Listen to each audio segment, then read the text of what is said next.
everybody. Welcome you all. Welcome. I'm just going to go around the welcome to you guys and you. Hello, everyone. We're all here. Fucking hell.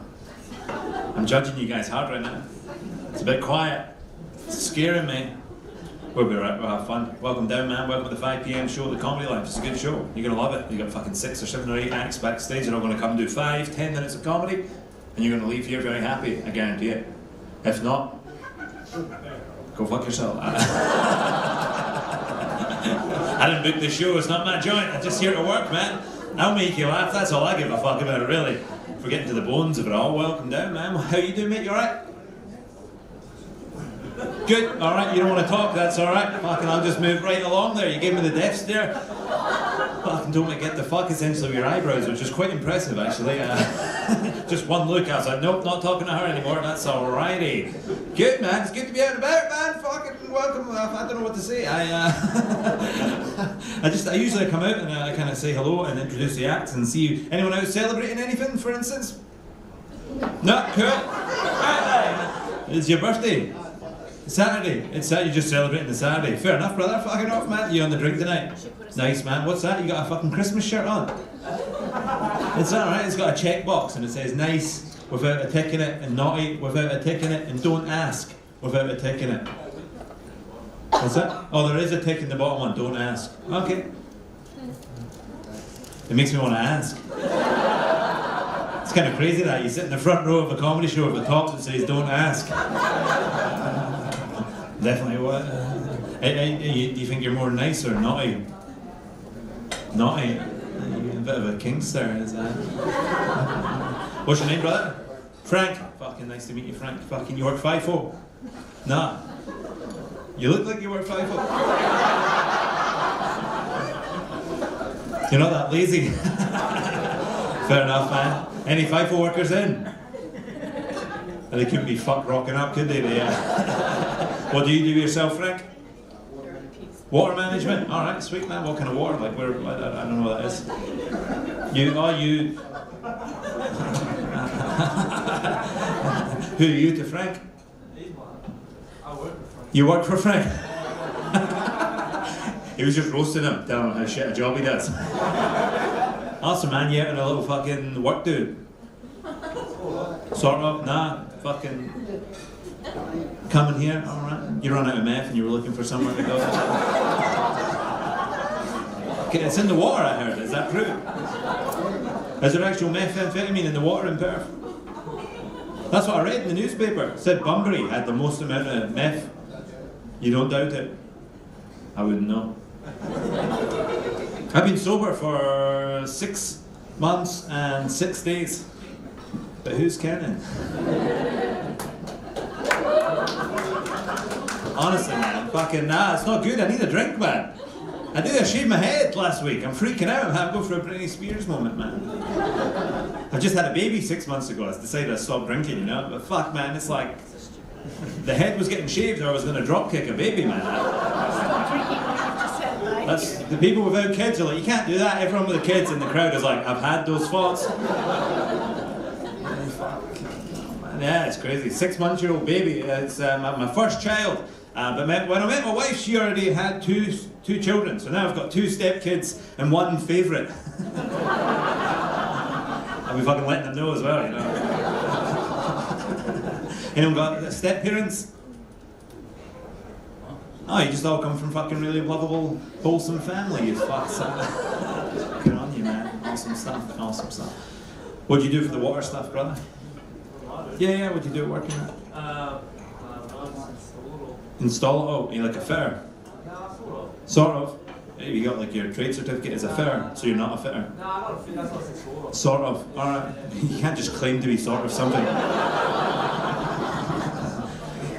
You can't walk into a fucking hospital and just start doing operations and be like, well, I gutted a fish once, so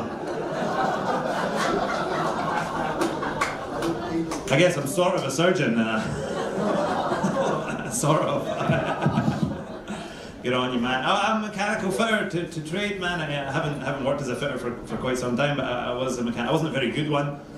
People used to call me slut fingers. That was their words, not mine. Because I would fuck everything I touched. That was...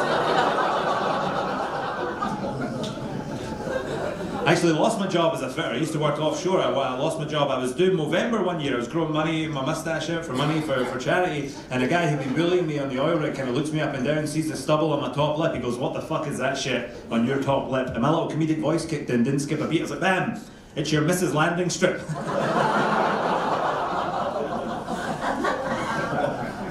He punched me in the face. And I lost my job. Fuck oil and gas, more money in comedy, baby.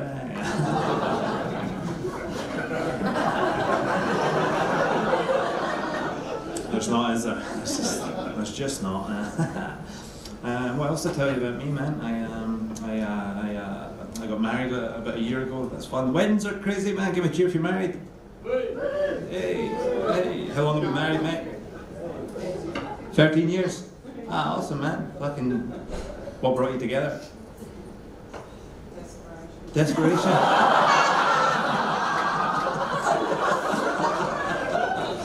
Fucking hell, I was just getting on in life and thought, fuck it. You're sort of attractive. Awesome, man. 13 years, that's cool, man. Where'd you get married, if you don't mind me asking? That time in Belvedere Beach in Victoria. Oh, yeah, sweet. Down on the beach in Victoria. That's fucking nice, man. So, did you find it a pain in the ass to plan your wedding? No. Nah, you enjoyed it? Nah. You didn't do a lot. Fuck, I feel like when a wedding comes along, men don't really do much. And I think like women take a lot of the mental load when it comes, probably to any relationship, but mainly with the wedding planning. I just don't think men give a fuck. Like about anything, you know what I mean? It just doesn't, we couldn't care about disco balls, we don't care about tea lights, we don't give a fuck if Dave is vegetarian.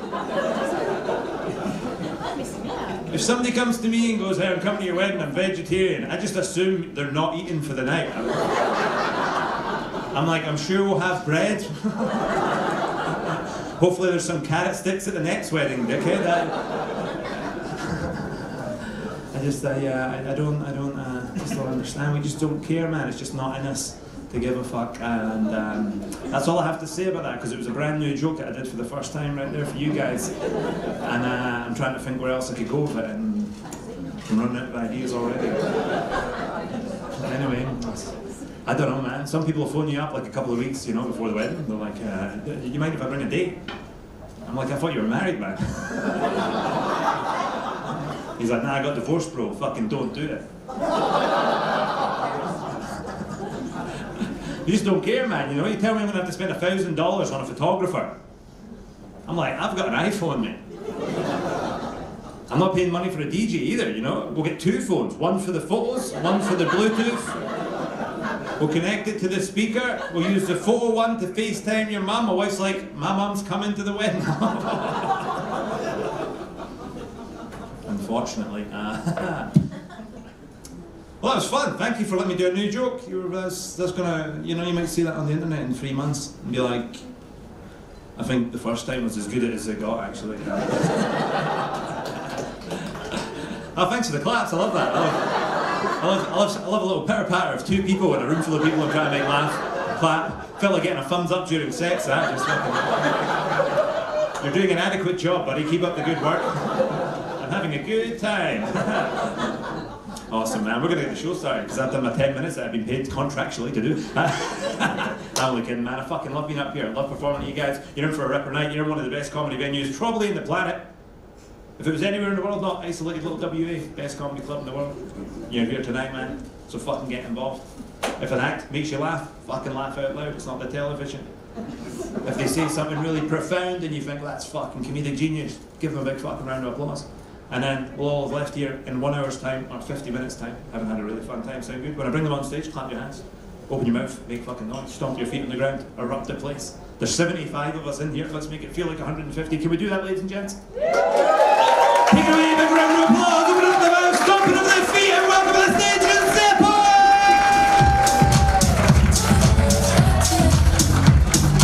Howdy Perth, here we go for Grant Mushet. Grant Mushet, we love Grant Mushet. Grant, he was actually the first comic I met when I started comedy. I was very young, very nervous. And he sat me down and he said, "Zeppo, all you have to remember is that a good comedian just needs to be relatable." And that confused me quite a lot because I grew up in Tasmania. Yeah, I don't know how to tell him, but in Tassie, being relatable means something completely different. But I'm here in Perth now. I do like it in Perth. I got to say though, it's weird that your police officers are on bikes. That's really strange. Like, I don't want to get arrested by someone wearing shorts. It feels a bit unprofessional, you know? And like, imagine you get arrested, right, and there is just some sweaty redhead kneeling on your back, and you can feel the tickle of his leg hairs as well. I think that's too intimate. Like, you're not my boyfriend, calm down, put some shorts on, man, put some pants on. I don't know, I am bisexual though, if you couldn't tell by the entire aesthetic, but I am bisexual. Do you have any bisexuals in? Any bisexuals in the house tonight? Fair enough, we're a dying breed. Dying breed, but if you're interested, you know where to find me. But I'm bisexual, and I don't mind being bisexual, it's a good life, but I don't like the word bisexual. It feels very clinical, very nerdy, I'm bisexual. I prefer the term vagnostic. Like, I'm not a full-blown gay theist, you know? The other version of that joke was Church of the Latter-day Taints, or Moorman, or my personal favourite, Anglicans. But people always want to know when you're bisexual, when you're queer of any kind. They want to know, is that something you were born with or something you came into, something you, something you discovered later in life?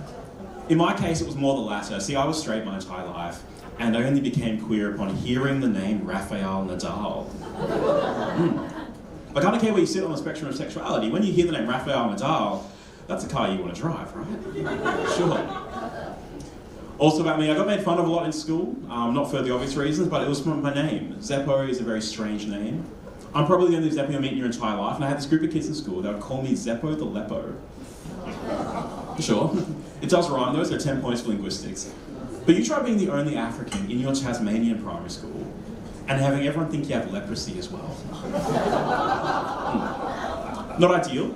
And Zeppo's not even my real name. Like I mentioned, I'm from Africa. My folks are like proper Discovery Channel Africans. Like my folks are African. When they argue, it sounds like they're beatboxing. Very African. I'm an African guy. That's why I look like a cross between Whoopi Goldberg and Nick Nat Nui. That's the aesthetic. So my African parents, when I was born, they took all the African they had left in them, and they named me Karapetsi Kenneth Zeppo. Yeah, thanks, Rosemary. Karapetsi Kenneth Zeppo, that is not a name, that is a Wi-Fi password. That's true, I took this test, it's called How Safe Is My Password, and you give it a password, it tells you how strong it is. Turns out it would take hackers 14 billion years to crack my name. Yeah. But I think you know you've given your kid a shit name when it takes 2 birthday cakes to spell it out in icing. That's how I found out. I was 10 years old, I got a cake that said Karapetsi Kenneth Zeppo, had a little Tim Tam for the hyphen. But I was shocked and I was hurt, because I thought about all this time I thought my name was Zeppo, and then I had this radical change. But then I realised all those kids that made fun of me in school, they've got nothing now, surely. I've got a new name, I have a proud, authentic African name. So I was ready to confront my bullies, and I ran to school looking for a fight. I crossed the oval like I was a lion crossing the savannah. I swear, I saw Nelson Mandela's face in the clouds like Mufasa. Remember who you are, Simba. I have my headphones in, listening to the songs of my people. Ba, ba, ba, ba, ba, ba, ba. Toto fans over there, thank you. So I found these guys, went up to him. I said, Jackson, by the way, real guy, his name's Jackson Thurley, played for Sydney Swans, so fuck him. Went up to him. I said, Jackson, this ends today. All these years you made fun of me for being called Zeppo, but no more, because I have a new name. I have a proud, authentic African name. My name is Karapetsi Kenneth Zeppo, and you can't make fun of a name that you can't pronounce. And Jackson gets up and he says, Can of Pepsi, can of Solo. That was my name for 6 years, folks. I'm Can of Pepsi. See you later.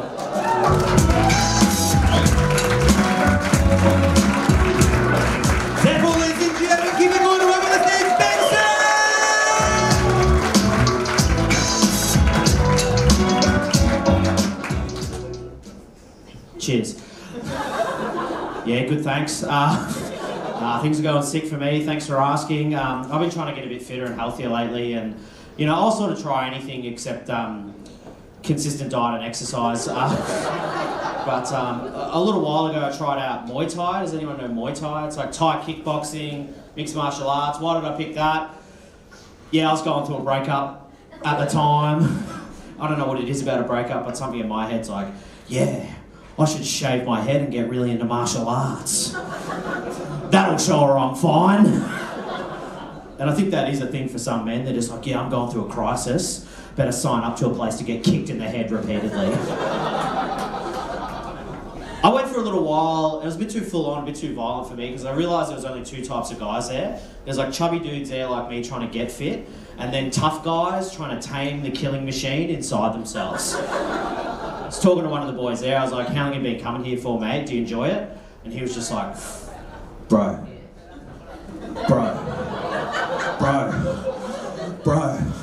this is the best fucking thing I ever did. I tell you what, if I wasn't doing this, I'd be out there shooting people. Alright, well, definitely keep doing this then, man. What a crazy level of self-awareness. Maybe check out meditation, brother. No, so things are going good, as I said. I just moved into my first place by myself. Yeah, you're right, I'm 36, it should have happened by now. But I don't know, it's funny, like 3 weeks into living alone, like I've lived in a lot of share houses. I used to live with an ex a while ago. 3 weeks of living alone, I got locked out. And I mean, it's tough being locked out. Like the big problem with it is like you're here, and you just got to be here. And it could not feel harder. It was like, oh, I've just got to get through that. Like, I don't know, I was talking to a woman the other day and she was like, oh yeah, I got my son around, I was locked out, he smashed the window, put a jacket over the broken glass and climbed in. I was like, he put a jacket over the broken... Sounds like he's done that before. Like, just out of habit, he's got a laptop under the arm on the way out. I don't know. I'm on the 3rd floor, so I couldn't climb in a window or anything like that, so I had to call a locksmith. And you look it up and you see the price and you're like, fuck, maybe witchcraft, I don't know. Like, and anyway, so I had to call the locksmith and he arrived and yeah, he was French. I don't know, it just caught me off guard. Or on guard, I don't know. Like, French locksmith, you don't really think of it, but there are buildings in France, so it does check out. But he quotes me up to get back in $400. And what do? You're like, no, I'll leave it. I've been thinking about getting into minimalism. So anyway, I paid the money, I've got to get back in, so I paid the money, and then I thought, well, at least I get to see a master at work here, he'll pick the lock, that'd be great. And then he didn't do that, he just got this like locksmith gun, this like drill thing, and just zapped the door open in about 10 seconds, just popped open $400. Now I made the mistake of looking up that locksmith gun on Amazon. 19 bucks! I was like, you French dog! I hope your other cathedral burns down. I was feeling vicious. No, as I said, I did just live with an ex a while ago, and we wanted to save money. So we moved into a studio apartment together. Tiny place, and yeah, if you're ever looking at speeding up a breakup, I can only suggest that. There's nowhere to go. You get into an argument, you're just like, yeah, I guess I'll go sit on the toilet for a bit. Like, I found myself looking at realestate.com like as a sexy calendar hanging up in a mechanic, so I was like, whoa, imagine having another room. Fuck, that'd be mad. Yeah, I don't know, I'm trying to save money at the moment, it's tough, like things are more expensive, all that sort of stuff. I realised I was paying for too many streaming services. I was paying for 3 streaming services, so I've decided to cancel all of them, and I'm getting back into illegally downloading movies. Big fan over here. Someone knows how to torrent still. And if you're not into this, I've got my laptop up the back, we'll do a tutorial after this. But like, you got to be careful because you jump on those websites to download those movies and the pop-ups just come at you. Like, you got to be good with the mouse, close those quickly. But the good thing out of that is I am meeting a lot of local mums in my area, so you know, it's good to build up a community. You know, that's what it's all about. But like, you see a movie on there and you download it, and like you're like, oh, that's still at the cinemas, I'll download that. And it is a guy filming it in the cinema. fucking head going across the screen. You're like, get out, mate, I'm trying to watch the movie. But, you know, that's the cost of piracy, isn't it? Which is nothing, but, you know, still tough. But it reminded me back when I was about like 18 or 19, my friends and I, we were really big into pirated DVDs. Like we'd go to this market and we'd buy pirated DVDs, or you'd have someone go to Bali and they'd come back with a fucking suitcase full of DVDs. It was a great time. For you younger people, this must sound insane. But it was a great time. But me and my friends, we used to go to this market. I just got my driver's license. We drove up there and the guy was packing up in the car park. It was getting kind of late. And we drove up there and we're like, can we get a quick look at those DVDs? And he handed about 150 DVDs in this big wallet into the car. We had a look and we're like, we'll go get some cash and we'll come back. We drove around the corner and my mate's like, hey, those are illegal DVDs. Why don't we just go back there, ask to have a look, and when he hands them into the car, we'll just fucking drive off. What's he gonna do? Call the cops? Guys, this is Ocean's 11 level stuff here. Like this is big stuff. Anyway, so we go back there, we ask to have a look, he hands the DVDs into the car, we just fucking drive off. Guys, if you think comedy's funny, crime is unreal. Like I looked in the rearview mirror, he's shaking his fist at us, it was fucking awesome. But like, we go back to my place, we're still living with my folks at the time, my mate and I were like laughing away. My dad's like, what are you laughing at? We're like, don't worry about it. We watch a movie, drop my mate back home, it's getting late in the day, and then I come back home and my dad's standing at the front door waiting for me. He's not normally out there to greet me. I get out of my car and he's like, hey mate, the cops called for you, I think you better call them back. And I was like, well, not sure what this is about, just committed the perfect crime, so not sure what this could be about. Call the cops back, they're like, were you at this place at this time, at this location, all correct, and they're like, I think you better come in.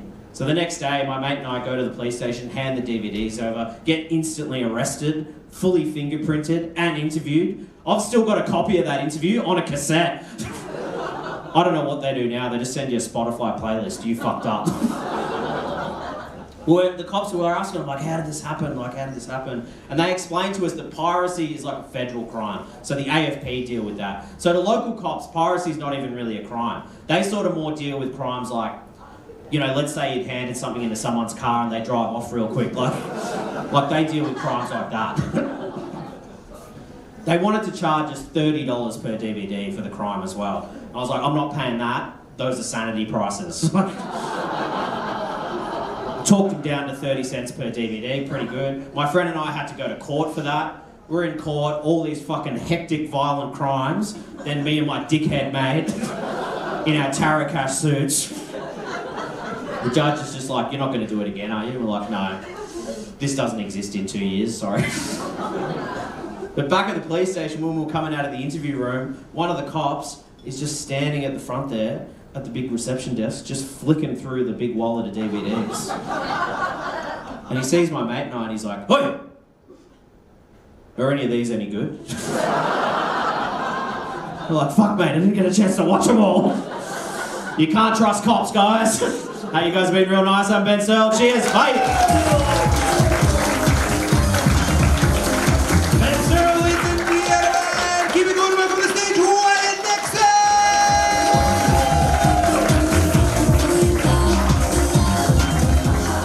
People make some fucking noise!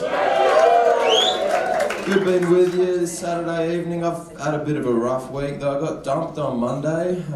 Yeah, she said she wanted to try dating some ladies, which was a shock. Thought I looked like a fucking lesbian. Single now, it's a bit of a struggle, hey, I don't know. Every time I approach a woman, I swear I end up crying. But that's usually the pepper spray. I don't know. I think when it comes to women, I'll probably describe myself like a craft beer, you know? Like at first it's a bit weird and unusual, but if you're patient, you give it a bit of time, after a while, still shit. It's this guy right here, yeah. No, I did have, I don't know, sex is intimidating, man. The last woman I slept with wanted to try this missionary sex. The only missionaries I knew were the ones at church. So I read her the Bible and fucked her little brother. Not the right move. good. It's good being back in Perth, man. I've been doing a bit of travelling recently. Just did the drive back from New South Wales. Has anyone here driven across the Nullarbor? Wild drive, hey. Except the best part of the whole experience was this. The two-finger, hello. How good is it? Hello. You lock eyes with the divorced dad towing a caravan. You go, woohoo, hello. It's more intimate than sex, man. And the best part is, you get back to the cities, all you do is flip your hand around, you do it this way. Fucking merge, you dumb dogs. But, no, good being back in Perth, man. I jumped on the dating apps as soon as I got here, got on Hinge. Bit of a mistake. First night, accidentally matched with this middle-aged couple looking for a third. I'm only bringing it up because they're sitting in the front row tonight. God, good to see you again. Life has been improving, man. I got prescribed with my medical marijuana the other day, which I'm pretty happy about. I used to buy weed off a junkie called Damo. Now my weed dealer's an Indian doctor called Sundram Gupta. Best weed dealer I've ever had, man. He calls me up every week and sometimes I swear he's stoned. Hello, Vaya. Most of the time I'm pretty stoned as well, so I go, fuck off, scammers. I like the pot, man. The only problem is I also really like those multivitamin gummies. So the other night I got a bit too cooked and ate 36 of these little things, ignoring the label on the back that says more than 2 will cause severe laxative effect. Worst first day of work ever. Walked through the front door with a volcano for an arsehole. Hey everyone. The boss was like, yeah, he's a good worker, he showed initiative, but when he opened the fridge he shat himself, so... Yeah, I don't know, if I got diarrhea, man, I kind of want to be at work though. That's where you get paid for your toilet time. Yeah, I calculated it last year, earned $3 grand doing poops. And that was just OnlyFans, so world is your oyster, people. No, you got to be careful out there, man. I got spiked a few months ago with Viagra. Which if your girlfriend spikes you with Viagra, haha, funny, right? But when your workmates spike you with Viagra, before you knock off early to go to a funeral, not so funny, hey. Rock hard at rock bottom, just rocked up to this funeral with the biggest erection of my life, like, hey Nana, look what I brought to Granddad's funeral. Oh my God, I felt terrible. I felt like I had to explain myself to everyone, like, sorry guys, it's only because it's an open casket. I was hiding at the back, dude, but Dad saw me and my cock. He came over, grabbed my neck. He's like, oh, mate, you're not the only one. Like father, like son. What a bonding experience. No. I'll leave you with this thought. I'm starting to think it's a bit of a myth that all teenage boys are obsessed with sex. Because the one I've been fucking, he seems to hate it. I don't know about that. Anyway, have a lovely night, people.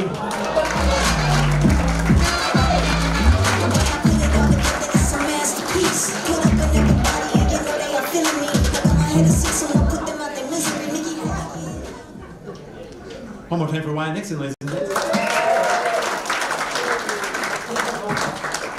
I've seen so many people get up to leave there. Did you see that? As I was coming to the state, I seen like 6 people fuck up. I don't know if we should bring the next act on or do some jokes. Oh, okay. No worries. Fucking hell, what's something I've been thinking about recently? You guys got mental health issues? Depression, anxiety, shit like that? Nah, you're too old to have that. You fucking gaslight everyone into believing they didn't exist. You're part of the fucking toughen up princess generation, isn't it, man? Fucking can see it, man. You're a hard fuck. You fucking tough it. You fucking don't come here with your fucking depression. What'd you guys do yourselves? You're like business owners. Nah, what'd you do? Education. School teachers. Oh, you deal with a lot of depressed kids and that. Or you make them depressed. You get a kick out of that, do you? Do you think we should still be able to hit kids? Nah, you don't? Ah, fair enough. Any of you guys think we should still be able to hit kids? I'm trying to justify my actions here. I'm only kidding, man. I don't think you should hit kids. You guys get hit as kids. Yeah, fucking off. That's why I ended up on the gear, man. I don't know, man. I think like based on the fact that we can all remember getting hit as kids, we probably shouldn't be hitting kids. It's obviously quite traumatizing. I do believe though maybe there is a correlation between us in the West kind of stopping hitting our kids and the increase in mental health issues. I just feel like maybe you wouldn't have grown up to be such an anxious little pussy.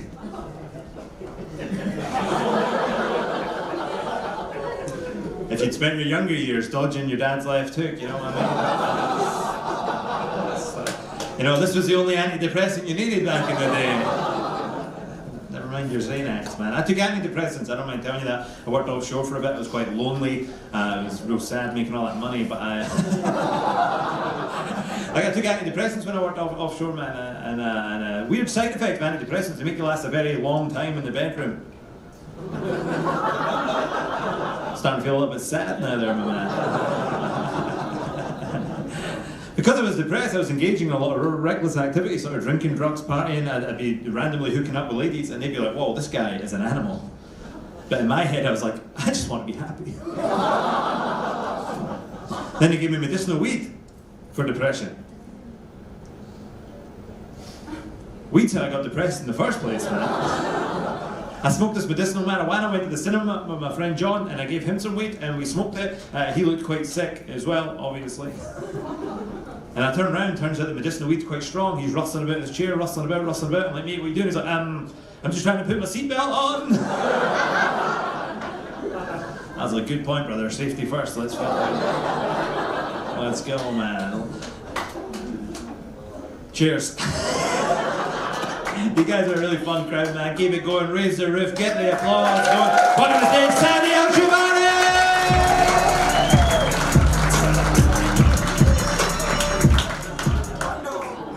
Assalamu alaikum. My bitches. How are you guys? Hope you're well. Thank you for being here. Yes, guys, I was born in Baghdad, Iraq. Ooh. Has anyone here been to Iraq? You pussies. Come on, guys. Come to Iraq, guys. It's like Vietnam in the 80s. Come, man. The war is over. I understand why you haven't come yet, but you will come. You will. It will be the cool thing to do in like 20 years, I bet you. Bet you. Yeah. My name's Sadi, guys. Every time I tell another Iraqi my name, they always snicker and they go, Sadi, like Sadi Hilly. The first time I heard that, I was like, who's Sadi Hilly? Right? And so I went home and I was like, oh, Dad, who's this Sadi Hilly guy? And he was like, oh, he's a famous Iraqi singer. And he was also famous for fucking men. You named me after a gay Iraqi singer, Dad. It's very progressive of you. Didn't know you were capable of this kind of progressiveness, but here we go. And he's like, no, son, no. Firstly, Sadi Hilly, he didn't get fucked by the men. He fucked the men. Secondly, he fucked women too. Right? That's why I named you Sadi. I was like, my son, he fucked everybody. Well, I guess that's good. Fuck. What a story to the name. Fantastic. It's funny because when you actually look at the meaning of my name, it means happiness. Just kind of gay, I gotta say. Like, it literally means gay. You know? Actually means I'm destined for happiness. Which is a lot of pressure when you think about it. Like, what if I don't want to be happy, man? Fuck, I'm destined for it, man. Alright, this wasn't funny, but I'll get you back. I'll get you back. Yeah, I was actually on a date recently, guys, and this girl, she found out I was Iraqi. And she was like, Iraqi, red flag. And I was like, well, it's a bit racist, but that's okay, miss. What about you? Where are you from? And she was like, I'm Somali. And I was like, Somalia? Pirate flag?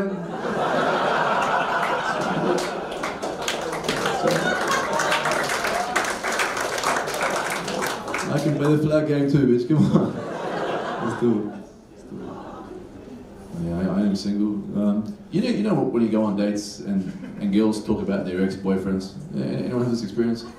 I had this experience recently, I hated it. She's just there, she's like, my ex-boyfriend was the worst. He was the worst. He was the most narcissistic, manipulative piece of shit. He was the worst. And I'm just sitting there thinking, challenge accepted.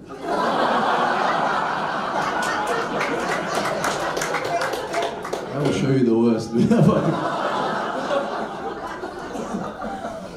Don't talk about your ex-boyfriends, please, guys. Anyone here go to a shitty public school? Make some noise, come on. Hey. Now we know who grew up poor. I grew up poor, I went to one of these schools. My school was so shit, it doesn't exist anymore. Is it true? It's true. I remember one time I was talking about, this is how shit it was. One time I was talking about with my friend, he's telling me about it. His school was like, oh yeah, my school was a swimming and volleyball school. And I was like, oh yeah, my school was a drug and alcohol school. That's the closest thing I could. Interesting school. I was a piece of shit, I gotta say, growing up. I remember my dad used to get calls from the teacher like, hello son, hello sir. Your son's been distracting the class again. You know, this time he was throwing a bunch of paper planes around the class while shouting, Allah Akbar. Yeah. He kept throwing them at the two twins in the class, so you know the two twins? Yeah, the tall ones, the tall ones. It's alright, it's okay guys, it's okay. I can make my 11 jokes, I can make them. Because I'm Iraqi, you know, we didn't do anything. We didn't... Oh yeah, that's for the politically inclined right there, that's right, it's for you guys. Yeah. I might end it here, guys. I was actually at a show recently and this guy in the crowd, he calls out and he's like, it's disgusting what your people do to children. You know, because apparently you guys, you know, my people, all of us, we marry 9 and 10-year-olds. Right? And I just wanted to come here and say, can we all just admit that there are pedophiles in every culture? Yeah, exactly. You know, at least we put a ring on it, you know what I mean? It's like,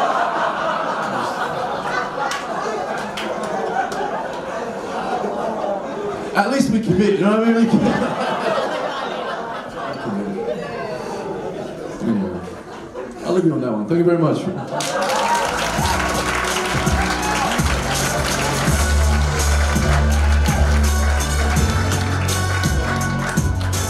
Sandy Oshalabi, everybody! That was a fucking crush, man. He killed it.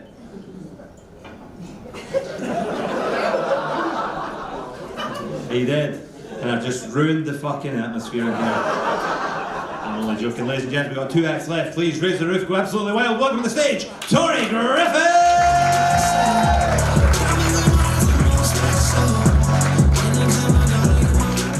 Yeah, what you doing, how you going? Yeah, we feeling a vibe. You guys feel a bit fucking loose for a 5 PM crowd. What's going on? Have we got some day drinkers out there? Yeah, sun's out, isn't it? So we're all like, oh, you can start earlier today, isn't it?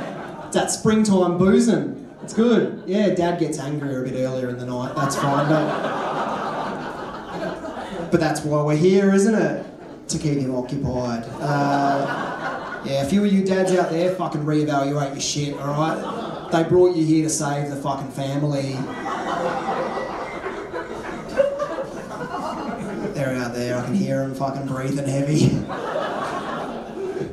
Fucking hell, have we got any parents that have come out tonight? Any mums and dads? Make some noise. Oh, we've got a whole bunch. That's also. I'm actually a dad myself. I've got 2 kids. My 2 little cream pies that could. And one of the weird things about having kids is that no one warns you when you have kids that one of your main jobs as a dad is going to be stopping your kids from doing the most entertaining shit that they do. Like if your kid swears, if your kid goes, fuck, you're meant to be like, oh, don't say that. But instead you're looking at your wife like, did you hear that? That was pretty good. My boy does that thing that kids do where he gives you a really intriguing first sentence and baits you into asking the question. Like the other day we were at Target, we were walking along and he just randomly goes, hey Dad, you know what I'd do if I had a vagina? And I shouldn't have asked. But I was like, oh, what would you do, mate? He goes, I'd see how many spoons I could fit in there.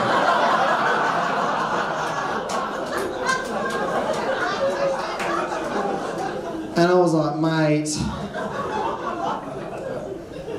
Me too now, actually. He's just seen the look on the poor fella's face when his mum came out at breakfast the next morning, and I went, oh, good morning, 9 spoons. Yeah, I know, he ate his Weet-Bix with a fork. Fucking hell. Having kids is weird because you end up reading stuff about kids. Like it's like the internet knows, it sends you articles. I saw an article the other day, and it told me that apparently smart babies sleep less and wake up more during the night. And I was like, it excited me about my little fucking geniuses but it also, I really like the idea of those smug parents. You get those smug parents that boast about their kids. Those parents that are like, little Jimmy was sleeping through the night at 4 weeks. I'm like, oh yeah, is that little Jimmy over there trying to chew the corner off a brick? That is a sound fucking sleeper. Okay, it's weird having kids, so you get dragged into watching the kids' shows. It's tricky because I find the women on Play School really attractive. There's something about the fact that they dress trying not to be hot. It's like, what are you hiding, girl? Like, it's a challenging one, and never once is the little window that we get to look through, the little window above the toilet, so I can... No, that's... It's a challenging wank into Play School, because any moment there could be kids on the screen. That's... But being a dad's weird because you get lured into hearing the birth story. Has anyone in here witnessed a telling of a birth story where women get together and just share the horrors that is a birth, but they tell it as if it's a fairy tale? They don't share, like two guys get together after a birth. It's like, oh, how was the birth? They go, that's the whole fucking story. Women get together and they share every intricate detail, but they tell you that it's amazing. Apparently every birth's a success as long as they didn't have the drugs. That's any number of things could happen. So these women will get together and be like, oh, how was your birth? Yeah, it was amazing. It was my dream birth. My clit fell off. My flaps caught fire. My 2 holes ripped to form one big hole. I was actually told that over beef stroganoff once. And that one, my 2 holes ripped to form one big hole, that really illuminated me, because there's those guys out there that will say things like about jokes about birth. There's those guys who go, well, I've done some pretty big shits. And I'm like, yeah, I've done some pretty big shits, but never once have I thought, fuck, maybe my dick's going to have to shoulder some of the burden.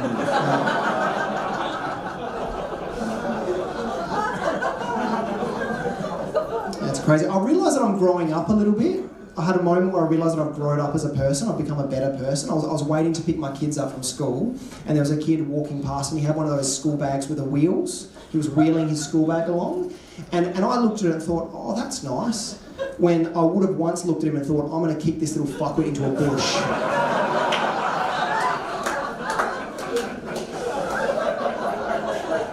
It's you have these growing moments, especially as a man. Like a manly thing I did recently was I did the retic. I did the retic in my lawn. But doing the retic, if you guys don't know, if you've never done this before, it starts with you having to go to Bunnings and stand in front of the retic as if you know what the fuck you're looking at. Looking at made up fucking words. Solenoid? Who the fuck came... I feel like once a guy was standing in the retic section of Bunnings, and they're like, what are you looking for, mate? And there's like 8 of us there, and he goes, oh, I'm looking for a solenoid. And all of us other fuckwits are like, yeah, me too.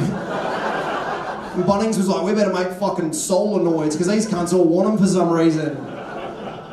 And then you do the retic, and once it's done, you fix it, you've made your front lawn better, and you get to stand back and watch the lawn water itself.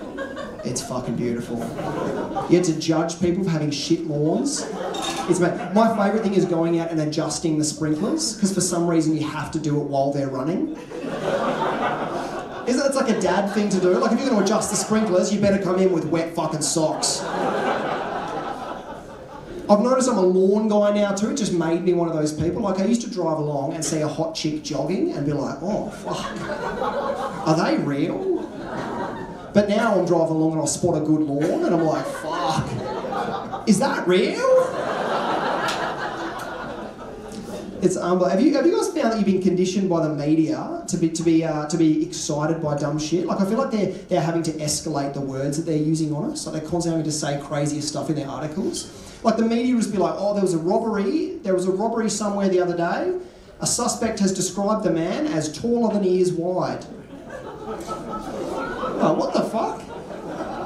The police found him after bashing in a hinged barricade with a handle. You mean a fucking door?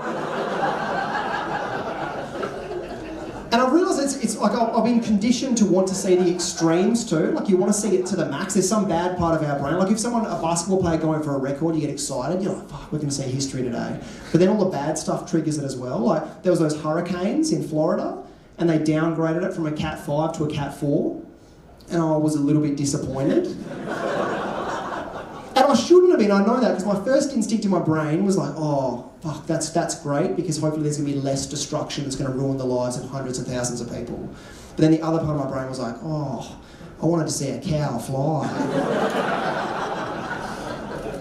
It's crazy, or like there's a mass shooting on the telly.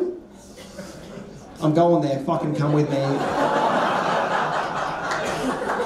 Or like there's a mass shooting on the telly and the newsreader goes, there's 53 dead. The worst dead is 55, there's 5 unaccounted for. I'm thinking, fuck, he might have it.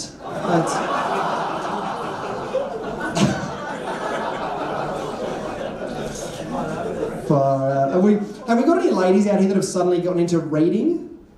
Any of these filthy fucking ladybook readers? If you guys didn't realise, women are just reading porn flat out now. Just totally comfortable reading horrific. I only found this out recently. My wife was in the car with 2 kids in the back. We're driving along and she's really into her book. And I was like, oh, you seem to really be enjoying that book. Could you read some out to us? And she goes, no. It's like, all right, that's a little bit suspicious. So then when we stopped, I grabbed the book and just read the first thing that jumped out at me. And the first line that caught my eye was, I'm so glad that he wasn't overwhelmed by my wetness. And like, it's crazy that the first line in that book that I read was a cervical tsunami. Like, it's also crazy that both those words don't start with S. That's, but no, you guys might think it's funny, but I had to buy her a waterproof Kindle. She started listening to the audio versions of these books too. So like, she'll go for a jog in the morning, she'll put her headphones in, she'll come back, sweat patches in the wrong place. I was thinking about these books too and how they couldn't make books like this for blokes. Like they couldn't make an erotic novel for a guy because they'd just be way too simple. Wouldn't it? Like the best erotic book for a bloke would be like, oh, she had the best fucking tits, eh? And we'd be like, this is the best fucking book I've ever read in my life. Wouldn't it? The books would be a scratch and sniff after we read them. Oh, you guys have been absolutely special. My name's Tor. Enjoy the rest of the night. Cheers, guys.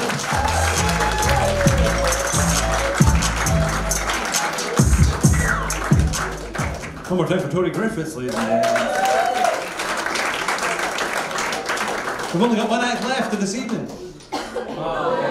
And good crowd, man. You're fucking well trained. Well done. You fucking... Honestly, I wasn't sure about you guys at the start. You were kind of quiet and off, but you fucking picked up your game. Good on you, man. Solid 7 out of 10 crowd. Not 10 out of 10, obviously. I'm just pointing out. Ladies and gents, you had fun tonight? Yeah. Excellent, man. Make sure you come down and see plenty of shows here at the Comedy Lounge. Jump on Google. You can leave a little review. Check out the website. Follow them on social media. You can follow all the acts you've seen. I can't quite remember the entire list of people off the top of my head. You had Andrew Wolf, Tor Griffiths, Ben Searle, Sadie. Zeppo, Sadie. He absolutely crushed. One more round of applause for Sadie. For the sound tech, for all the staff here, for yourselves, for coming out. It's been a 5 PM show at the Comedy Lounge. Thank you very much. Good night.